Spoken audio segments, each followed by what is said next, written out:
मुलांना आणि सगळ्यांना आवडणारा असा टेस्टी नाश्ता. अरे वा, अंता आज नाश्ता करता काही वेगळंच दिसत आहे. वेगळीच तयारी आहे आज. हो, वेगळी आहे पण मी तुम्हाला सांगणार नाही, सिक्रेट आहे आजचं. चला, या नाश्त्यासाठी एक मी तुम्हाला मसाला करून दाखवणार आहे.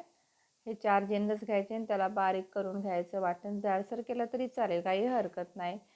बटाटे उकळून घ्यायचे, त्याला वाफवून घ्यायचं. त्याच्यात तिखट, मीठ, त्याची पेस्ट टाकायची, लिंबू टाकायचं आणि एकजीव करायचं. नंतर बेसन घ्यायचं, त्याच्यामध्ये थोडंसं तिखट, हळद टाकायचं आपल्याला आणि कुरकुरीत येण्यासाठी इथे मी तांदळाचं पीठ घेतलेलं आहे. ब्रेडच्या एका साईडला टमाटर सॉस लावायचा आणि दुसऱ्याला काय लावायचं, बटाट्याची जी भाजी केली ते लावायचं आणि दोन्ही असे एकजीव करून घ्यायचे. बेसनामध्ये बुडवायचे, तेल गरम करायला ठेवायचं, तेलामध्ये टाकायचं आणि दोन्ही साईडने लालसर होऊ द्या. अतिशय खमंग असा नाश्ता झाला. आजचा व्हिडिओ आवडला असेल नक्की लाईक करा, शेअर करा आणि सबस्क्राईब